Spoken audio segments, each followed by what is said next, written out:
Isso não é azul, viu, gente? Isso é verde água. Ó, esse é o mapa do município de Raul Soares, interior de Minas Gerais. Aqui é a nossa sede.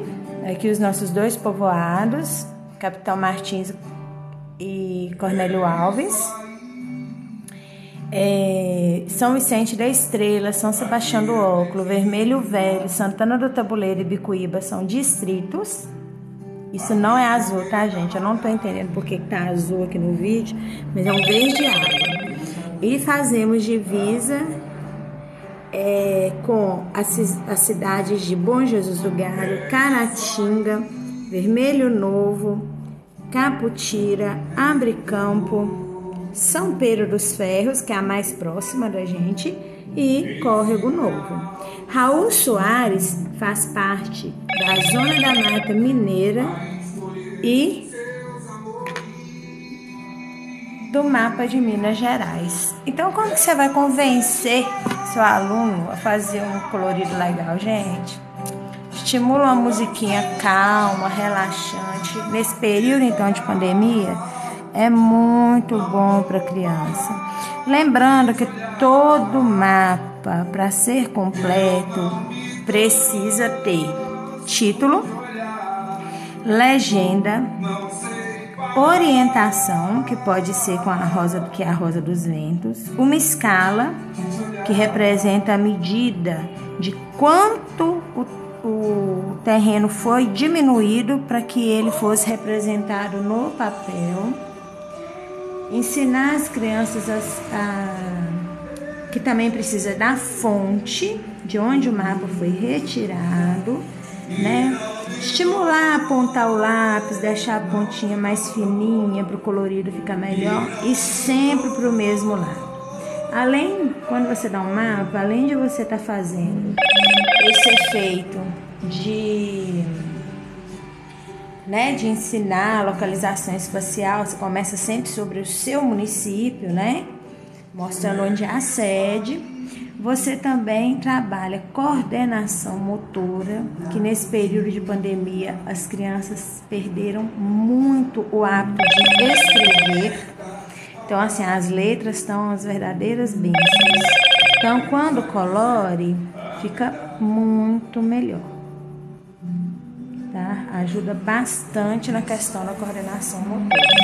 Eu, com os meus alunos, eu estou fazendo esse trabalho do município, depois do estado, aí o Brasil, para eles colorirem. Essa sombra aqui é do que eu uso, tá, gente? Ó, eu uso 2 potinhos de batata com vidro em cima para eu colorir ou escrever, resolver exercícios e as crianças verem. Depois o continente América do Sul, né? Depois o continente americano todo, o mapa mundi, para depois vir com as atividades, que aí a criança já tem a relação de onde ela tá, certo? Ó, põe uma musiquinha relaxante. Se tiver alguma dúvida sobre mapas, pode mandar aí que eu vou respondendo, tá? Eu gosto de deixar a ponta do lápis sempre fininha. Aqui na minha cidade tem uma lojinha de R$4 que vende um lápis muito bom. Então, enquanto o povo compra lá caixa de R$30, R$40, eu compro uma de 4, posso usar muito mais. Estimula as crianças também a comprarem dessa de R$4, que ele é maciíssimo. Tá? A qualidade assim, é Faber-Castell.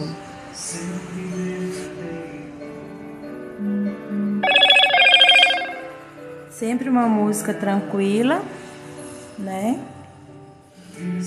Então aqui a gente está falando sobre o município de Raul Soares. Raul Soares é um município que tem um parque aquático conhecido como a Praia de Minas Gerais, chama Minas Beach, muito bonito, muito gostoso, com piscina de ondas. Temos o Pico do Boachá, que é um pico onde tem campeonatos de voo livre, vem gente de toda a parte do Brasil para passear na nossa cidade, e alguns para saltar, outros para assistirem os saltos, ver o campeonato, né? Geralmente eles pousam no estacionamento do parque, né? Do parque aquático do Minas Beach, ou então nos terrenos próximos também que pertencem ao parque. Raul Soares é uma cidade que pertencia a Rio Casca antes. Como que começou a história de Raul Soares? Raul Soares foi o seguinte: quando o ouro começou a acabar na região das Minas, os desbravadores resolveram entrar mais para o interior em busca de belezas, de riquezas naturais, tanto pedras preciosas, quanto ouro, quanto também madeira de lei, que naquela época sempre foi muito caro. E eles vieram para cá. Chegaram aqui e encontraram os índios Boachás. Esses índios, eles foram completamente dizimados. Não existe registro da presença deles aqui. Porque, muitos contam que foram completamente dizimados, porque a gente não tem nenhuma fonte, nada, nenhum registro, nenhum documento, nenhum objeto, nenhuma cerâmica, nada desses índios aqui. Outros contam que alguns resistiram, né, ao contato com os portugueses que vieram para cá, né, de Ouro Preto, Mariana, daquelas regiões das Minas lá, e fugiram, foram para as tribos próximas ao Rio Doce, para o lado de Ipatinga. Agora, há pouco tempo, foi encontrado alguns vestígios de cerâmicas indígenas em Vermelho Novo, que é uma cidadezinha pequenininha, muito linda, próximo de Raul Soares, que já foi distrito de Raul Soares. Porém, ainda não foi feito um trabalho de relatório, né? Como fugiu a palavra aqui. Um trabalho de mapeamento desses materiais que foram encontrados, né? Então, assim, é uma verdadeira riqueza que está aqui no distrito do lado, na cidade do lado, que já foi nosso distrito, mas que não nos pertence. Se não for cuidado direito, é perigoso se perder, né? Então, qualquer registro dos índios que viveram na nossa região de Raul Soares, a única prova que a gente tem encontra-se em Vermelho Novo. Nos últimos dias, a gente descobriu aqui na cidade, né, que está sendo feito um trabalho pela equipe da Secretaria de Cultura para reviver a cultura dos quilombos remanescentes, porque nós descobrimos que em Santana do Tabuleiro, aqui, distrito de Raul Soares, existe descendentes de escravos. Então, a gente também tem lá a cultura original, né? Os tipos de dança, de religião. E a gente precisa valorizar esse detalhe, certo? Acredito que as riquezas de Minas são muito maiores do que a gente pensa, que às vezes a gente pensa, né? Minas Gerais é só Ouro Preto, Mariana, Tiradentes, São João del Rei e tal. Mas a gente tem que procurar saber as histórias das pequenas cidades de Minas que também foram reflexo após esse período do ouro. Quando o ouro acabou, aquele excesso de ouro naquela região acabou, de que as pessoas viveram, para onde que elas foram, né? Tem a Estrada Real que segue, né, mostrando o caminho das pessoas para as Minas, para o Rio de Janeiro, de como era tudo transportado até chegar nos portos. Mas esqueceram de contar de Ouro Preto, vamos dizer, de Ouro Preto para trás, né? Em Ponte Nova, que é uma cidade muito próxima a Ouro Preto, cerca de 1h30, se não me engano, tem um bairro que chama Bairro de Fátima, que ele preserva a cultura africana, são as africanidades. Lá, antigamente, era um quilombo. Os escravizados fugiam de Ouro Preto e vinham para Ponte Nova se esconder dos donos, né? Naquela época era muito mato, eles acabavam encontrando sua proteção em Ponte Nova. Essa proteção, né, durou por muito tempo. Hoje, nesse lugar, existem muitas pessoas que são parentes desses escravos. Não tem problema, não. Obrigada. Beijo. Tem os quilombos, né? Tem os descendentes dos quilombos lá e tal. E eles são assim... pensa num povo que respeita mesmo a sua cultura, que luta mesmo pela sua cultura, sabe? Eles estão assim, cada vez mais trazendo para si a responsabilidade de restaurar a cultura do seu povo, que foi sendo perdida, que foi sendo misturada a outras culturas, não desfazendo de outras culturas, né, gente? Mas valorizando a nossa, a deles, né? Como todo mundo sabe, o Brasil não foi descoberto, o Brasil já existia, né? Os verdadeiros donos, os verdadeiros brasileiros, os nativos são os índios. E os índios, depois deles, vieram os portugueses, né? Que fizeram aquele período de exploração, foi onde começou o desmatamento do Brasil. Pode ver que são nas regiões litorâneas, são os maiores, que é pelo lugar que eles chegaram primeiro.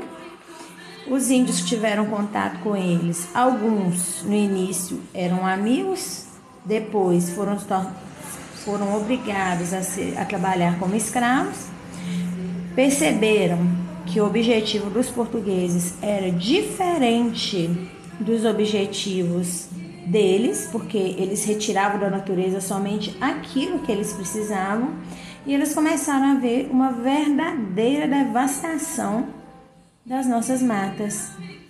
Como eles eram os donos do lugar e conhecedores de toda a região, entraram para o interior do Brasil o máximo que podia.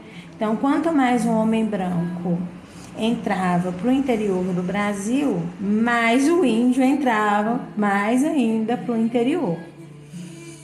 E então, assim, a gente tem que pensar sempre nessa formação cultural. Quando você está fazendo um trabalho assim de colorir um mapa com seu aluno, te contando para ele, contar uma história, sabe? Pela idade, por exemplo, os meninos de 1º ao 5º ano, é tão importante saber a história da sua cidade, né? Então, do país, então os povos originários, assim, que deram início à grande população brasileira foram os indígenas, os portugueses e os africanos. E mais tarde vieram chinês, japonês, coreano, vieram pessoas de várias partes do mundo. O Brasil é um país multicultural. Ele recebeu influência cultural de todas as partes do mundo, devido à forma com que ele foi colonizado, explorado e tal. Aí voltando, né, na nossa cidade, Raul Soares, como que você vai explicar para a criança? Então, tinha ouro em Raul Soares para eles terem saído de Ouro Preto e vindo para cá? Não tinha. O que a gente faz então para explicar isso? Mapa colorido, hora do contorno. O que acontece? Eles vieram procurar madeira de lei, espantaram os nossos índios, boachás, e logo em seguida venderam as terras aqui que eles tomaram posse, que eram os irmãos Domingos e Cassimiro de Lana. venderam para a família do senhor Francisco do Vale, que era cheio de filhos já. E ele começou aqui um povoado, só que uma peste muito grande apareceu. Várias pessoas começaram a morrer, eles ficaram, muitas pessoas doentes, e o senhor Francisco do Vale fez uma promessa. Ele prometeu que se a peste acabasse, parasse de morrer as pessoas, que ele doaria uma parte do seu terreno para a igreja, para a construção de uma capela. No caso, a igreja católica nesse período. Então, doou o terreno, e a partir da doação desse terreno, ao redor começaram a construção das casas, a peste acabou, fizeram um mutirão da própria cidade, as pessoas da própria cidade construíram o hospital que existe aqui hoje, as senhoras carregavam pedras para o morro acima para construir o hospital. Então o hospital aqui é uma entidade que foi feita assim, a punho mesmo da própria população, né? Uma das pessoas que tem essa história oral, né, que a gente precisa muito fazer esses registros, é a senhora Eni Carmen Barbosa, viu? Ela é uma professora que foi diretora por muitos anos no SERP, no colégio de ensino fundamental que tem, de ensino médio que tem aqui.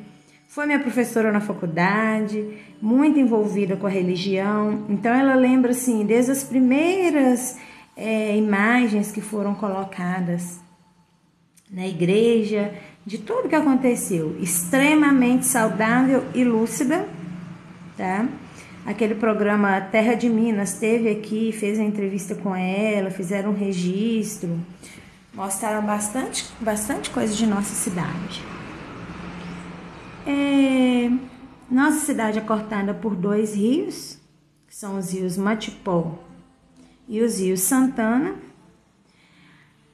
Onde tem um rio Matipó, né, no percurso do rio Matipó, em determinadas partes foi construída a represa do Imboque, hoje já tem outro nome, de tempo em tempo eles mudam de nome, mas a gente aqui da cidade já tem o hábito de chamar de represa do Imboque, que foi o primeiro que recebeu, que inundou uma grande área com muitas árvores, com muitos animais, desabrigou muitas pessoas porque elas não tiveram opção, tiveram que aceitar a venda da casa delas, né? Essas empresas grandes chegam e fazem isso mesmo. E mudou a cultura das pessoas.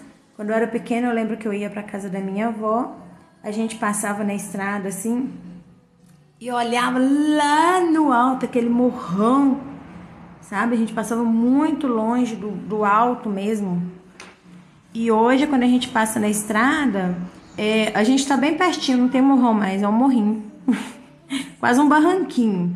Porque inundou, assim, muitos metros de água para manter a represa e gerar energia. Mais interessante que a energia que é gerada aqui não é vendida para nós. Uma coisa que poderia ser vendida aqui para ser mais barato para a gente, energia, né? Já que gera energia, usa os nossos bens naturais para produção de energia e enviam para outros lugares através das redes elétricas, né?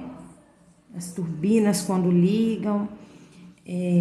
Nós tivemos uma grande enchente em fevereiro do ano passado, que a represa não conseguiu segurar o tanto de água que estava vindo e destruiu grande parte da cidade, inclusive a escola que eu trabalho, que foi água acima do teto. Nunca foi vista uma enchente dessa na cidade, não há registro.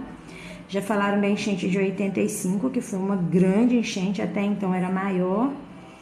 E agora veio essa de 2000, que foi a maior de todas.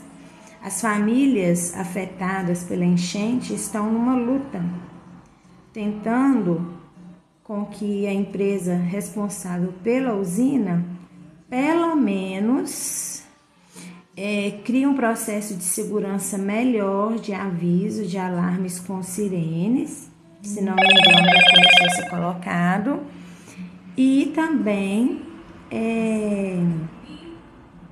ressarce as pessoas, né, que perderam quase tudo, porque quando dava enchente, geralmente a gente subia 1,5 metro de água, né, o pessoal punha as coisas no terraço, e foi uma enchente tão aterrorizante que os policiais, o corpo de bombeiro, teve que ir de barco em terraço das pessoas, tipo prédio de 2 andares com terraço, prédio não, desculpa, sobrado, com tirar o povo do terraço que ficou ilhado. Várias casas estão condenadas, várias casas caíram, inclusive a ponte que liga a Rua Bom Jesus à Rua de Ubá. Passou no Jornal de Minas Gerais e tudo mais. Passou no Jornal de Minas, passou no MGTV, passou no Jornal Nacional e até hoje as famílias não tiveram nenhum retorno. Agora veio uma verba, parece que iniciaram as obras da ponte. Olha só, colorindo e contando a história. Muito obrigado, um beijo.